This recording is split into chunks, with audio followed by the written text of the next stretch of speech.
Alrighty, hey guys. I decided to play the August quads today. This tournament, the Boylston Chess Club. I was excited for it because it seems to make sense. It was three classical games in one day. I had to wake up early today. My first game is at 10 a.m. I am not a morning guy.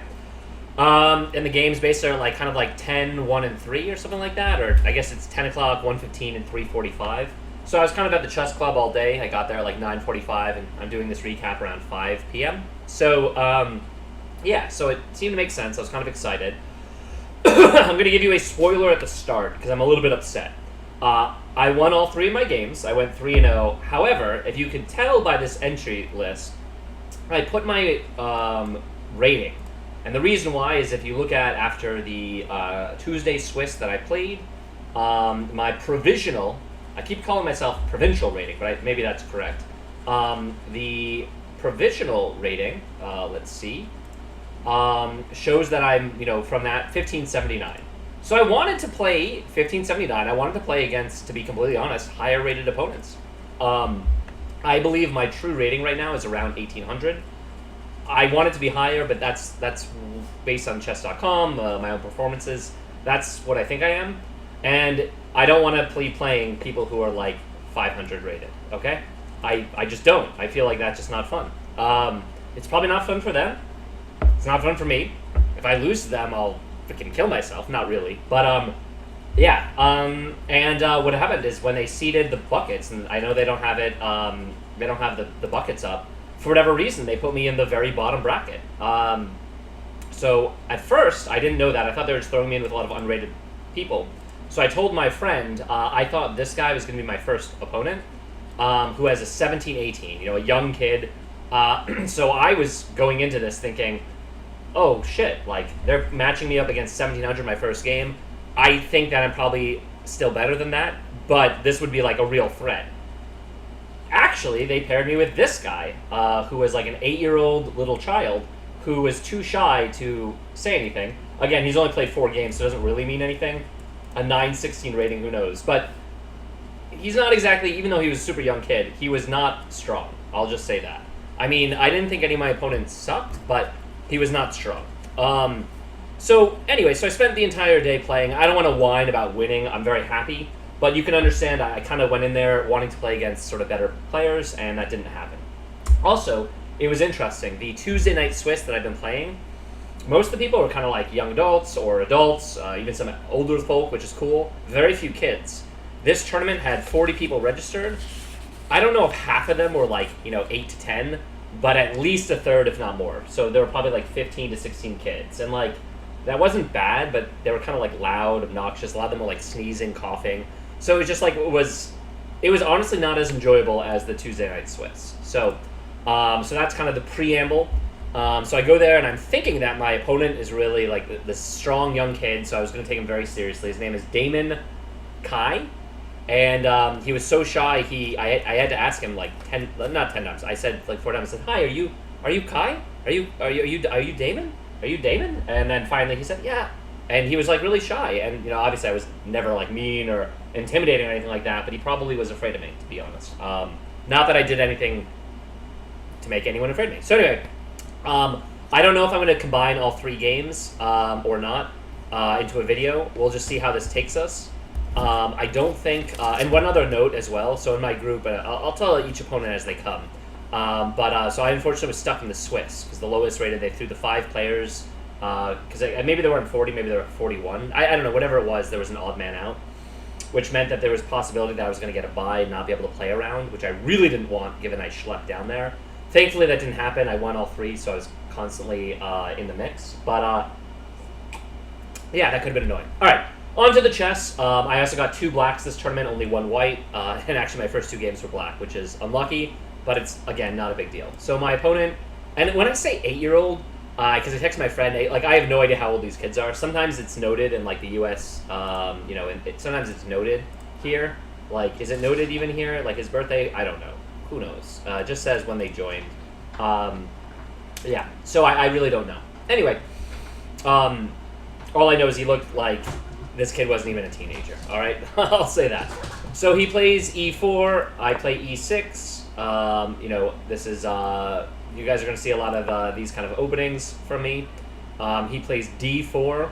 I hit him with a d5. This is just the classic French. I've played this position thousands of times. I'm very comfortable here. I know the moves.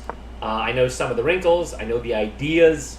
I'm very comfortable. I'm very capable. I'm very happy, etc., etc. So I'm basically playing all the book moves. Knight f6. Also, I got some feedback on other videos that because my computer kind of like is slow and like lags when I make too many moves, rather than saying like the pronouns like this or that or this piece, I should use the nomenclature a little bit better. So like knight to f6, that sort of thing. Anyway, he then plays e5, immediately aggressive. And at this point, I wasn't sure. Like I thought that this kid might be like, you know, I was gonna again. The first game, I was like super serious. You have to understand. I'm like, all right, time for me to teach this little punk a lesson. You know, there'll be no quarter given. And then my next two games, and I'll talk about them as they come. I was like, all right, like let's just win and go home. So you know, all right. Anyway, he pushes c5. The right move is fd7, of course, which is what I played. Knight to f7. He plays knight f3, so he's just developing, which is, you know, pretty normal. We got the two knights variation, and then immediately when this happens, you're looking to just play an early c5, because the idea is if he takes, we develop our bishop. If he doesn't take, I'm going to have to put pressure long-term on this. I can develop outwardly like that, etc., etc., etc. That's just the French defense in a nutshell. I'm also, while I'm filming this, a little bit tired. Again, I tried to go to bed early last night, and I don't know if I was excited about the tournament or whatever, but I ended up literally sleeping like 4 hours. So I also didn't think I was on my A game, but I also don't think it mattered that much. So, all right, yeah, so I may as well just keep showing the game. So after knight f3, I make my pawn break with c5. This is like the classic idea in the French. This is kind of what you play for. I'm very comfortable here. Not the computer, but the opponents have a lot of options here. For example, you know, you can play the knight back to support the pawn, get ready to thrust, that sort of thing. But my opponent ignored it and played bishop e2. So at this point, once he ignores, I'm thinking immediately like, you know, I think I can win a pawn here. And the computer agrees. So already, once this move is made, I know this is an inaccuracy. And already I think I've stabilized, so I'm already feeling my oats. For the record though, because I was taken very seriously, I did, that's another thing about young kids I gotta mention. So the time control of this tournament was 65 minutes plus a 10-second increment. On the Tuesday night, I did it 90 minutes, so this was like, you know, 25 minutes less, basically. These kids move fast. They do not think ever. So like this kid was blitzing out every move. Like, I wasn't exactly being sluggish, but I had used, at this point, like, 15 minutes, and he had used, I don't even think he had used a minute. And, like, well, okay, at this point, obviously I haven't used 15 minutes in this position, but I'm saying that, like, the clock disparity got to that point really fast. And, like, I'm a really strong blitz player, so, like, I can blitz with anyone, but I'm trying to take my time. But anyway, whatever. I play the best move. You play knight to c6 here. It's the development move. It makes sense. Good. I'm glad the computer agrees. My opponent looked at this position, and he just castled. Once castle is played, now is where I finally went to my think. I basically... Okay, good. I played the second best move. I know I could take... I was thinking if I ended up playing a6 for the record. The reason why is I wanted to avoid this move with having the knight jump from to b5 and then get on in there to d6, especially if I was to take and sort of develop the bishop out. I also thought that this avoided any kind of long-term pin from the bishop. So that's why I did play a6. The computer says it's the second best move. They want me to take right away. I thought I could wait, because if he then takes anyway, I'm going to be developing the bishop. So I didn't think the tempo there or the weight hurt me. I don't know why the computer wants to take immediately. Like, I didn't want him to jump in there. I thought that was a good response. But I guess the computer's saying it's fine. So, interesting. All right. Well, whatever. I do this. And those were the two moves I was looking at. It looks like those were the two best moves, so that's good. All right. From this position, my opponent is just developing. He then plays his bishop to e3. And it kind of makes sense. He wants to support this pawn. I'm looking to take. Computer says it's a fine move. I had no problem with this. This is a pretty typical setup. But as soon as he played that, I realized like I could win a pawn, and it seemed like very little compensation. You can see it already on the computer. I'm not going to pause too long. But the idea, of course, is take. If he takes with the bishop, then you take. Obviously, we always have this move if he plays the queen, and then we can actually end up winning the e5 pawn. And if he just takes with the knight, well, then look at that. We can immediately win the pawn. So I took like 10 minutes at this point. I wanted to be aware of the time because it was 65 minutes rather than 90. And I thought I needed to take it very seriously. So I really looked if there was extra counterplay. And it just looked like he kind of botched the opening. Now, little did I know that this kid is actually only like, what, 950 or something? So there's nothing to worry about. Again, I don't want to. Hopefully, none of this is like making fun of him or his rating or anything like that. There's nothing wrong with it. But you have to understand my modality for this was like, all right, this is a 1700. This is a real player. Like, this should be about my level. I got to really work. And then only to find out when I looked up afterward, like as far as the seedings, that wasn't the case. It was disappointing. I'll say that much. Yeah, I'll just say that. So, all right. Anyway, once bishop e3 is played, I trigger the line. This is the best move. I go c pawn takes on d4. He does respond with oh, it is the best move. Okay. He does play knight takes, and as soon as this is played, again, either capture seems okay. It looks like it looks like capturing with a D is a little bit better. I don't know why, to be honest. But I took with the on e5. I took with the. Oh, I didn't actually say which knight I took with. I think I took with this knight though. I wasn't sure which one was better, to be honest. Why did I choose to take with this one? Again, I wish I could tell you why, my thought process in the game. I had a reason for why I thought this capture was slightly better. Again, I'm really tired, guys. I apologize. But, yeah, I'm not... Maybe because I was thinking about moving my bishop and I wanted to be able to support it with this knight. I think that makes sense. Like, I have long-term threat on that diagonal. I think that's what I was going for. All right. Anyway, also, for the record, playing 3 classical games in one day is a lot. I think in the future I might do this again. I might play a quad, but there's no way I'm going to be playing 4 games because there's some tournaments where you play like a Swiss with 4, and I think that's crazy. But I will. Maybe I play 3, but I prefer to just play 2, to be honest. Like, it would be nicer if there was a Saturday Sunday where you play 4 rounds, like morning night, or whatever it is, something like that. But whatever, it is what it is.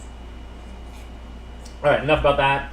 Again, my opponent was like very shy, coughing the whole time, of course, picking his nose. It was just glorious. Yeah, once I play c takes on e5, he goes queen d2. He centralizes his queen, and immediately again, I just thought that I had a really nice position. I didn't understand what he's trying to do here. I thought maybe he's swinging his rooks in. Yeah, I was thinking long term. Did I want to do this and trade off this? I didn't hate it. There was one move I was thinking about.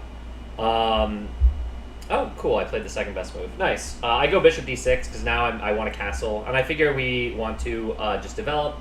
I was thinking, because he doesn't have the knight here, that I might end up swinging my queen, and I'm looking to form a battery. That was one idea I had. And I knew I wanted to get my bishop in the game. Apparently, according to the computer, this move is a little bit better. Again, I don't know why. I don't know why, because I thought that, again, I might want to swing my bishop there, where I needed my my knight. I also noticed, I watched back one of my recaps, and I sometimes mispronounce the piece name. It's very inadvertent, obviously. But nonetheless, it looks like I played a good move. I go bishop d6. The idea, of course, is I'm trying to get my king safe, and I need a castle. I'm setting up future plans to attack his h2 pawn. I now have a square where I can swing my knight on d7 to c5 if I want, and I can now go either way with my queen. So that was kind of the idea. I thought it did everything. Computer likes the move. I'm pretty happy. So yeah, playing well. My opponent immediately plays rook to d1. Damn, my nomenclature was poor. I didn't mention which rook. Let's see. He ends up playing... What the fuck? Rook f3. How bad is my... You know what? I was really tired in my defense. I didn't mention if it's rook f to d1 or rook a to d1. I think my nomenclature picks up later. Did he go here or did he go here?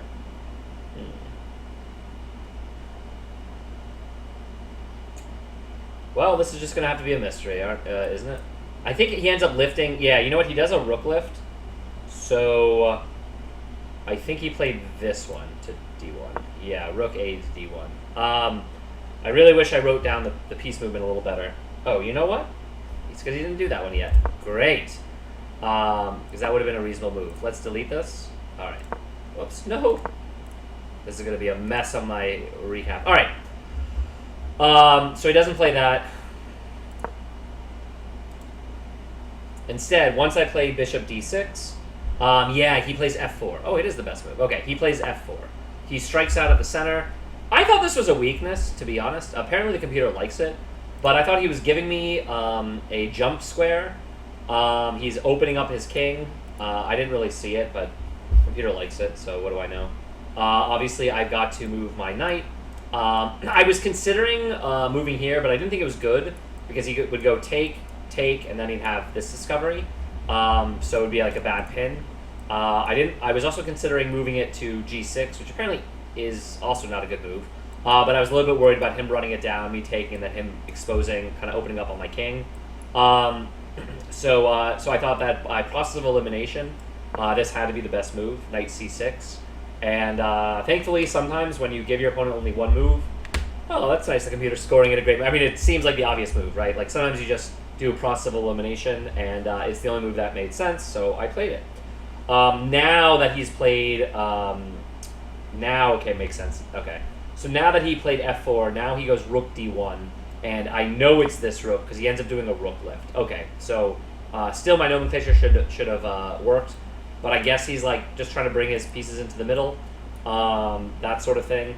I play queen c7.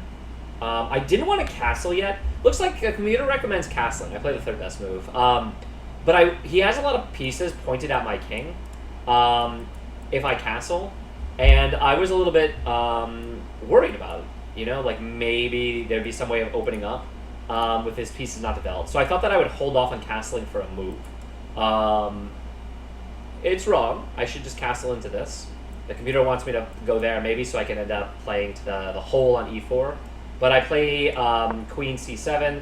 The idea, as noted, it's an inaccuracy, is that maybe long-term, it's sort of a pin on this piece because I'm attacking the h2 square. This is another defender on the c6, so I don't necessarily need to open up with my pawn, etc., etc. All right. Not really a lot to say here. He's moving again like bullet speed. I'm not kidding. We play not that, you know, he's probably used 5 minutes on his clock, max, at this point, max. Yeah. And, and that's the only comment really about, you know, the movement. And the fact that he like was averting gaze. He would like look around, pick his nose, and then, you know, put his hands on a piece. I wash my hands many times at the chess club, I will say that much. All right. He then plays knight to b3, it looks like. So he drops back. I think because he wants to like line up something like this or so. Again, I'm not sure what that move is. In the game, I was taking everything very seriously, but I didn't know because like this square is defended. He doesn't have a jump. This doesn't make sense. He doesn't have a jump. It didn't really make sense to open up on this because it's defended until he pushes here. So it didn't make sense to me. I don't know how else to put it. So when I don't understand a move, it means it's either a really good move or it's a bad move. And most of the time, like the opponents that I'm facing so far, I just assume if they play a move I'm not thinking of, it's a bad move. I'm sure when I play against better players that'll change, and if they play moves that surprise me, it's probably because I missed something. But now, at this point, when my opponents play moves I'm not expecting, it's because they missed something. So that's kind of my my rubric. All right, so at this point in the game, I've used at least 15 minutes, if not 20. He's used, again, 3 minutes, we'll say.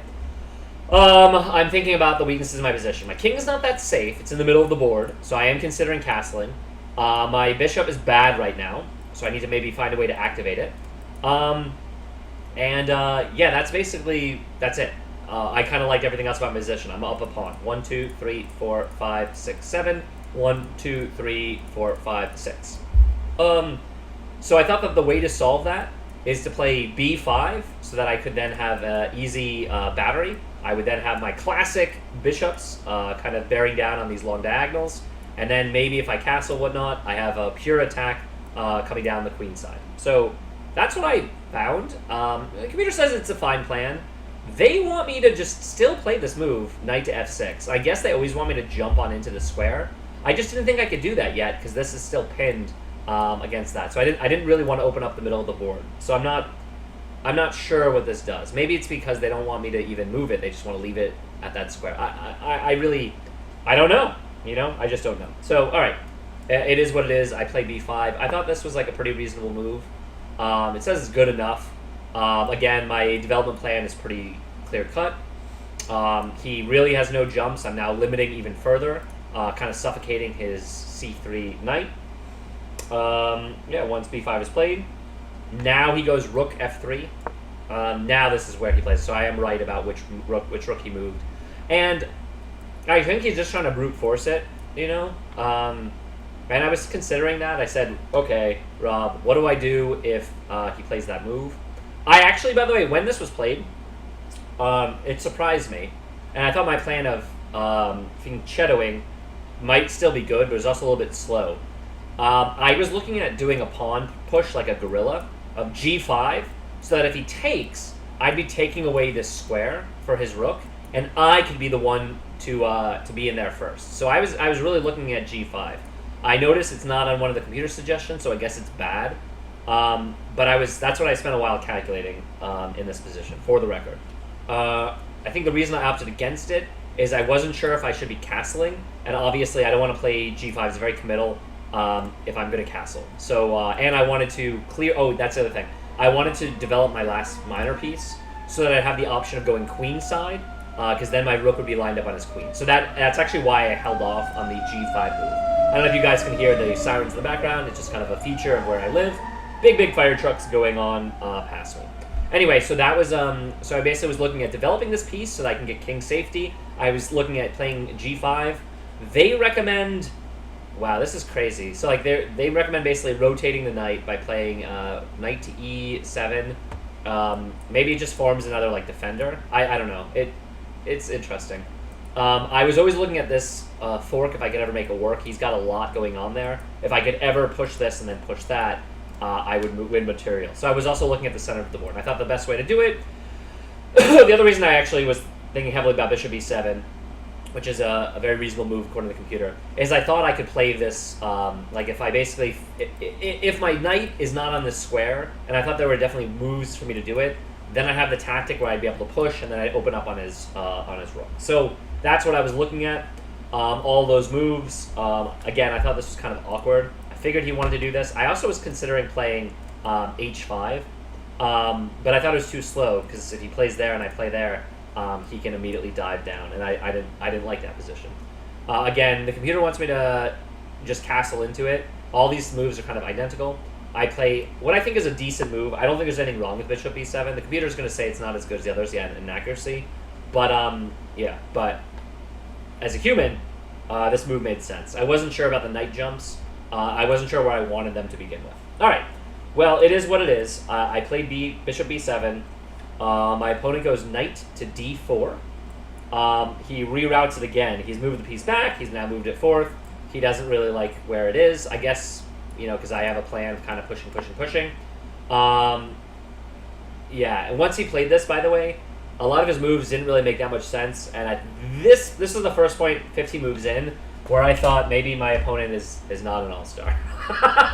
God, I sound like such an asshole. I'm not trying to, delegitimize a kid. Please don't hear it that way. It's more my mindset for I needed to be on my A game. I'm playing against a sharp opponent. To, okay, I'm not really playing someone that great. He's going to miss some stuff. So, so hopefully that's the way it comes through, because that's the way I intended. So, all right.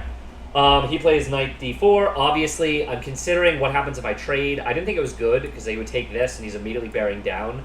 And he's blockading this pawn. I figured he played this because he wanted to blockade the pawn, because I kind of am looking to like push it at some point, again, to open on up. So I knew I shouldn't trade. And then I thought, all right, if I shouldn't trade, then what should I do? And I found kind of a fun idea. And the idea is, well, the best move. Nice. Is knight f6. And the reason why is I kind of wanted to get them off the square. I was thinking that, again, I might have some jumps.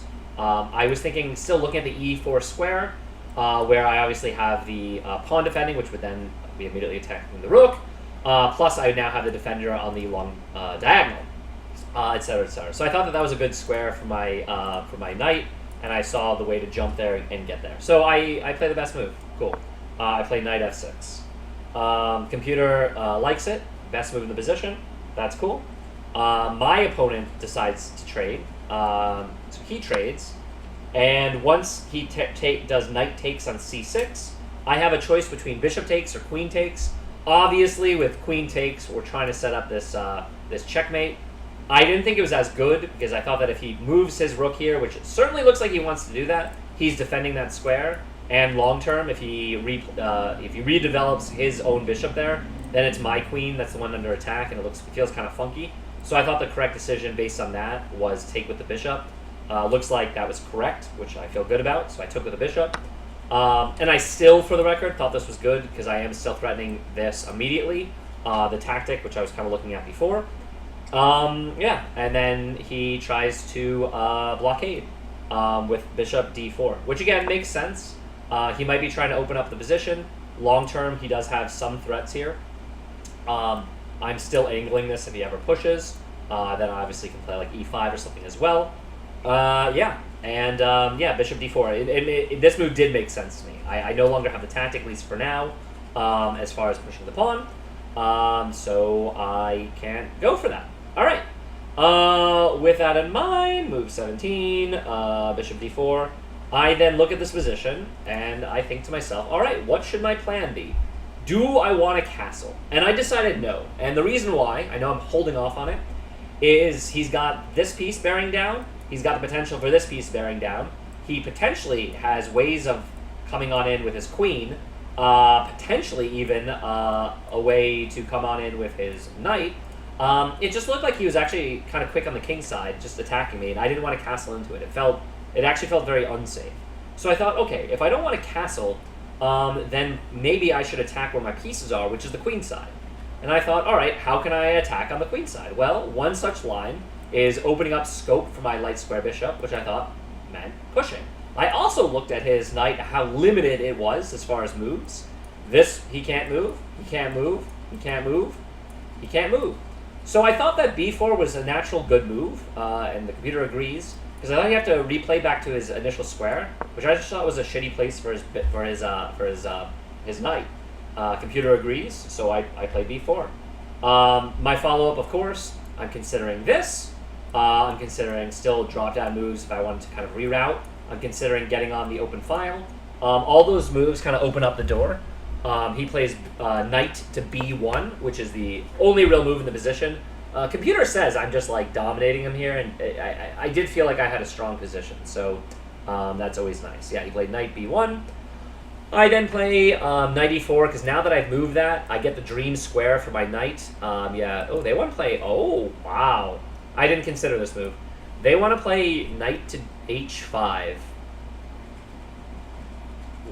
Like, these are the kind of moves I don't understand, and then you end up moving it back. I guess this induces a weakness, you see? Because otherwise we're, like, maybe threatening this pawn, I guess, so you get him to push. Which I do see makes sense, because basically you threaten that pawn, you induce a weakness, and then you can just move it back. But I just immediately jumped on into this square, knight e4, which is a good move. I see why the other one is slightly different, slightly better to have the pawn here, because then the rook isn't defended. But this just makes sense. This looks like a dominant knight controlling the center of the board. I'm obviously attacking his queen. He can't take because I'm defending, so I have advanced pawns. And it just felt like I was genuinely making progress in the position.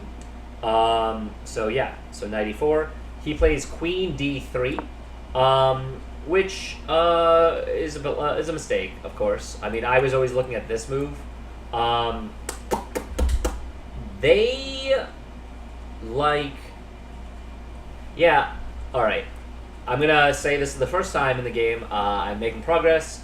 I saw that I could take this pawn, but for whatever reason, and the computer laughs at me, I thought it was better if I play to the b5 square. I mean, the tactic here is pretty obvious.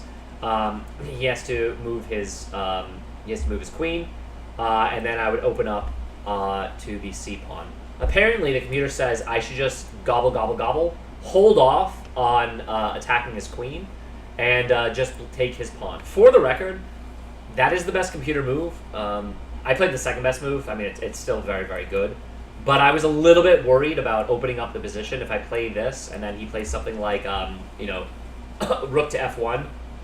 I thought that was kind of opening the door for trouble, and I just thought my position was so dominant I didn't need it. But, oh well. All right, well, I played the second best move. I like my move. Again, it felt a little bit safer, and I played bishop b5.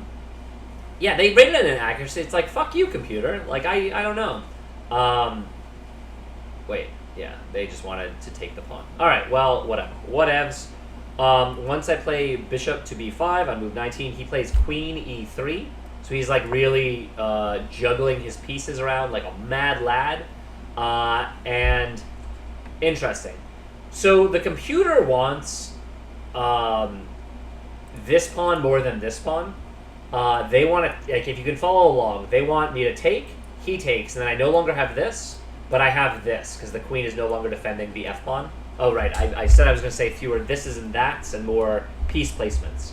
I thought it was better to win the c-pawn by, once I've moved the defender off that I can just gobble, gobble, gobble. Apparently this is not as good. This pawn is better for my opponent than this one, or something like that. But that's why I didn't take, because I obviously did see that I could take and then take. So... I just thought this pawn was more valuable. I don't know why it's such a big difference as well. Like, those are the depths of chess that I don't quite understand. All right, well, whatever. So queen e3 is played. Once he plays that, I go queen takes c2, which, interestingly, the computer just does not like this move at all. I give away a lot of my advantage here. I don't know. It's so surprising to me. You know, because like I'm just like, if you count the pawns, 1, 2, 3, 4, 5, and then 1, 2, 3, 4, 5, 6, 7. It looked like I was up 2 clear pawns with a dominant knight, and I'm going to be trading some material. Obviously, if he ever attacks or whatever, I just can retreat. Or obviously, I mean, if he attacks without, I just win a free knight. So like his pieces are kind of glued on in, but apparently this is just much worse for me. I'm barely winning in this position. So, mistake. This was kind of an error in judgment or an evaluation, if you will. Queen takes c2. All right. He plays bishop takes on b5, which is the best move. Obviously, it's checking me. I only have one response. Seems pretty obvious. I need to take back my a pawn. I do. I mean, what else can I possibly do there? And then immediately he plays rook c1. Maybe I'm just giving him a lot of counterplay. Like, maybe that's why this isn't so good for me. Huh. Yeah. Interesting. Like, really interesting, you know? Like, I kind of gave away my advantage with this move, and I thought that I was just gobbling up pawns. Alright, well, I only have one move. I played... And at this point, by the way, just for everyone to know, he is blitzing out moves. I don't think he thought... The entire game, I don't think he thought for more than 2 minutes on any move. He ended the game, when he lost, with, like, at least 40 minutes on his clock. Probably 50, to be honest. I think he maybe used 15 minutes total. And I'm probably down, like, 30 minutes. But time was never a factor in any of my games. I never got too low. But on all 3 games, I was behind on clock on my opponents on all of them. All right. He plays this, and he's got, like, some fast attack or whatnot. I obviously only have one move. It's queen a4, which I thought was pretty straightforward. It's so funny to me if you guys look at the board and the way the game has gone. I felt like I was dominating through and throughout, but I'm barely, like, once this move is played, I'm barely, like, I'm not even really winning. I'm only up half a pawn. It's crazy. Yeah, I was looking at this move as far as just taking this, and then, excuse me, bishop take on g7, and then obviously I'd play g8. And I thought, like, going from there, it would, I thought this would be okay. I'd be up a pawn, maybe more, with some threat.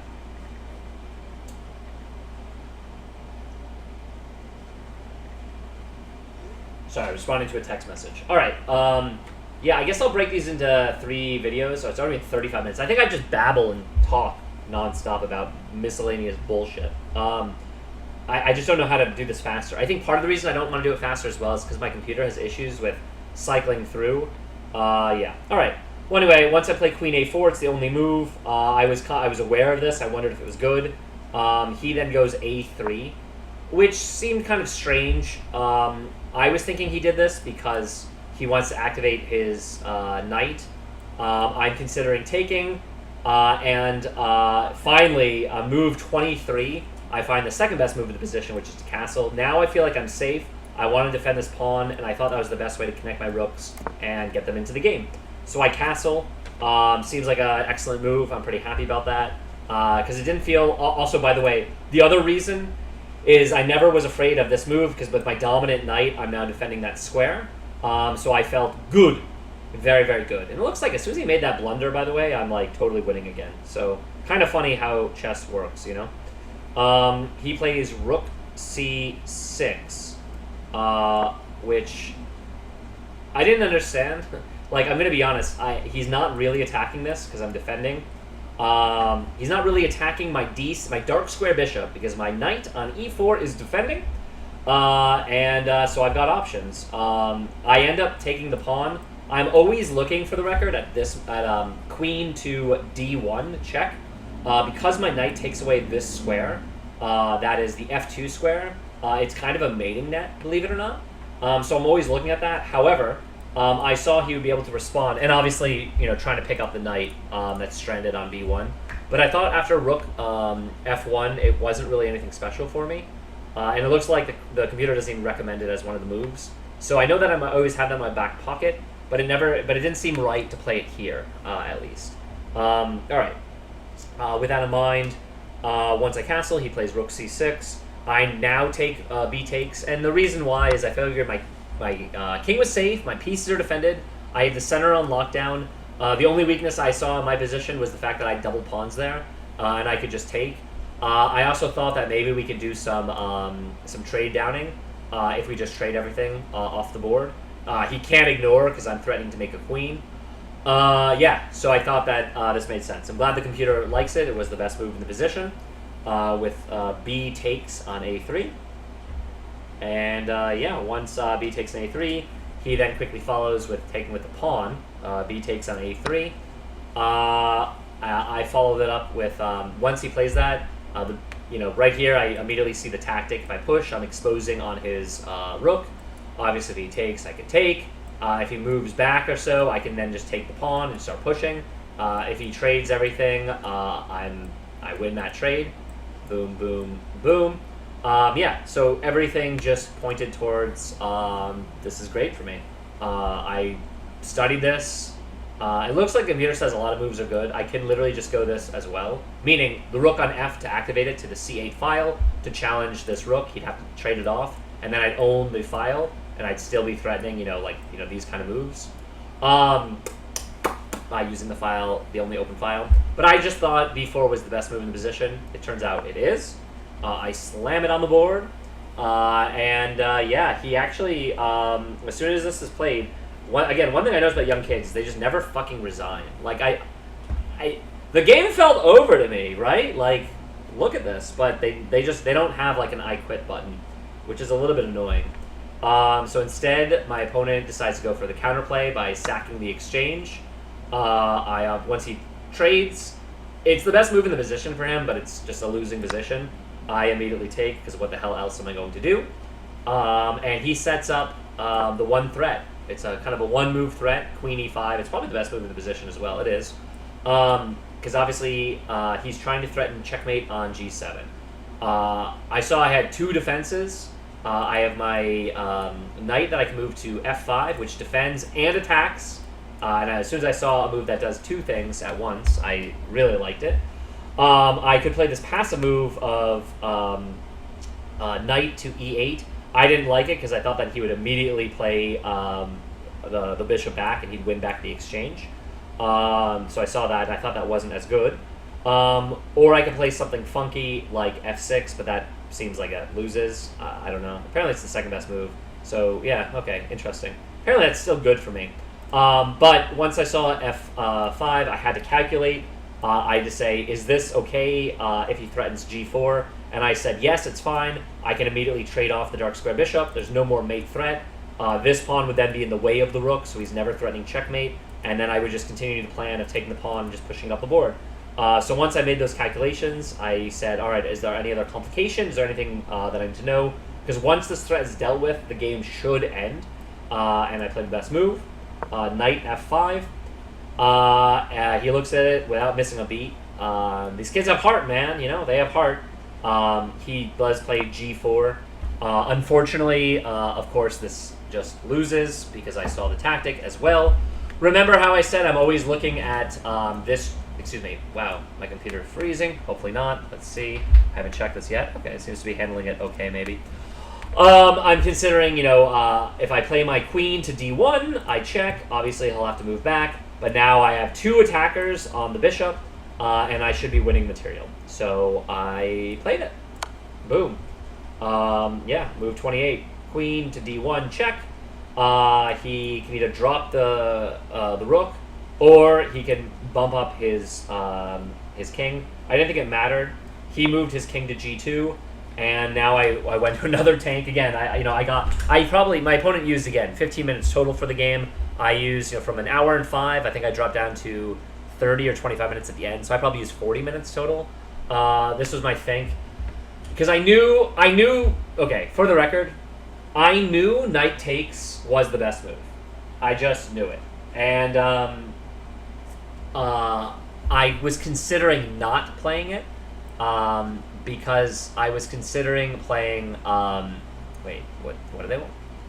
Another line is h4 to get a fork. He moves f3, and then you take the rook with check.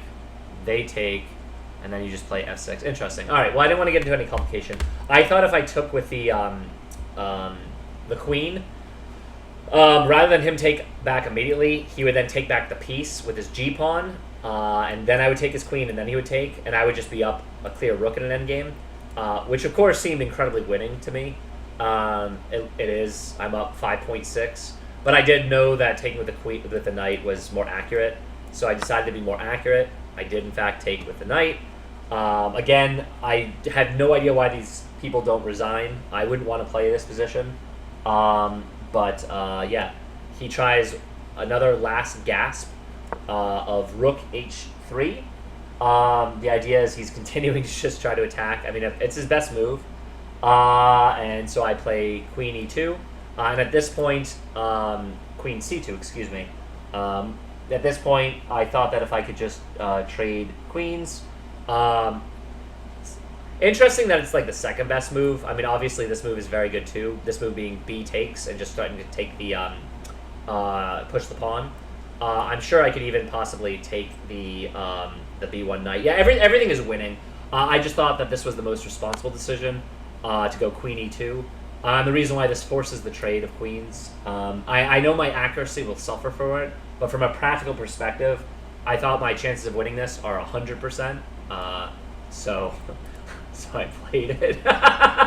You know what I mean? It's like I get it that this. I knew that this might not have been the most accurate, but I just didn't think it mattered. He goes queen takes. I of course go knight takes.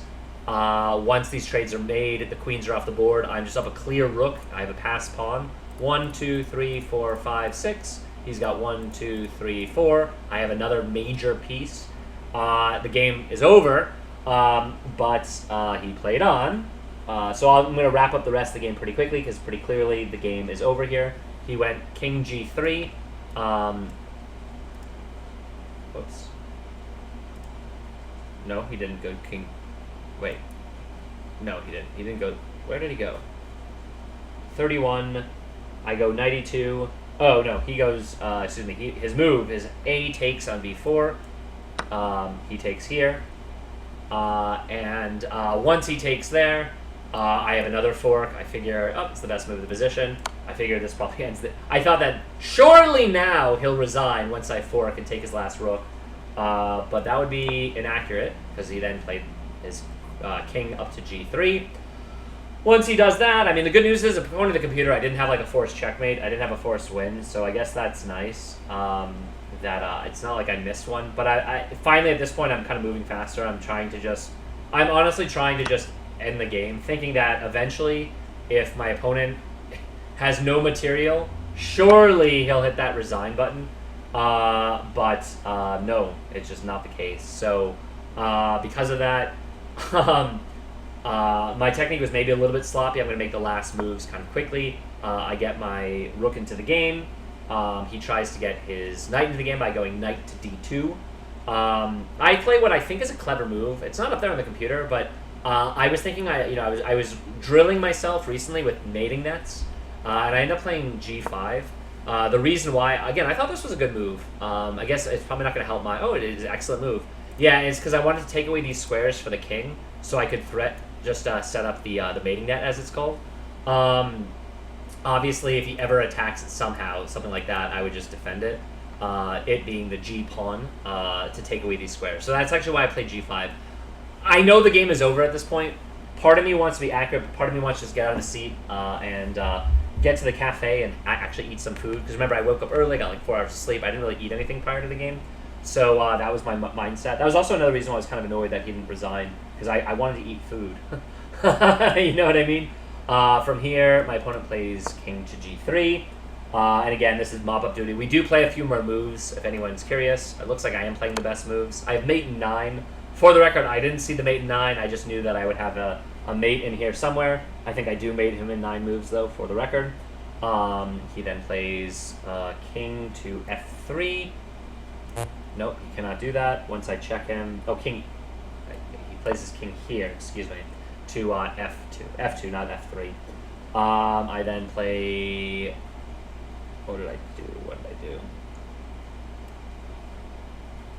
Play rook b4. Oh, I'm playing the best moves, guys. All right. I mean, again, I knew that there was a checkmate in here. I just wasn't sure where. Obviously, I took a few more moves than a computer would, but I think that's fine. He's basically just juggling his... Oh, I see what happened. He was juggling his king back and forth. Oh, I played the best move again. I played b2. Well, that's funny.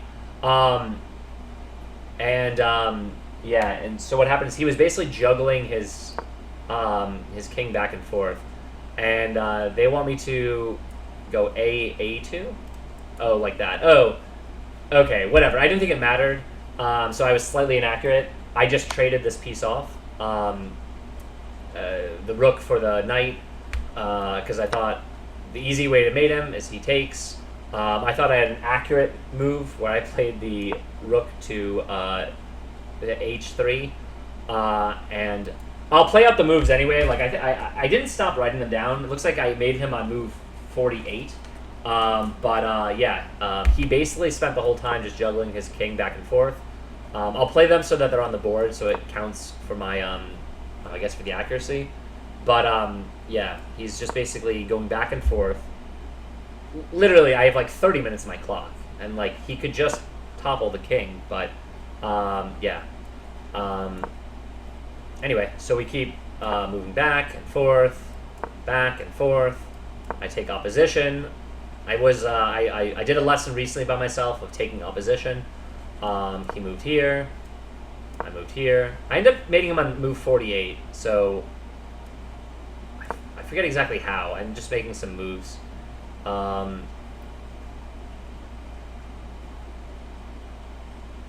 don't think I ended up taking this, but because I made him on 48, I'm gonna just pretend that this was the way it ended, because it doesn't matter. Mate occurred on 48. I played bishop d3. All right, so I messed up one move. I guess I made him one move faster. And that was the game. That was round one. And then I looked up after, and my opponent, there we go, checkmate, wasn't as strong as I thought. So, all right, I'm gonna. Holy shit! No! I just spilled coffee. Well, I'm gonna end the video. I guess really quickly, I'm gonna just do the. It's a good thing I didn't put any coffee on my score sheet.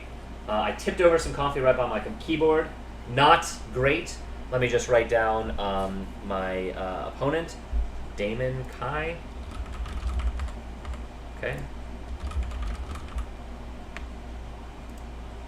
And then rubber Eckstut. Still not in the machine. No problem. Event August quad.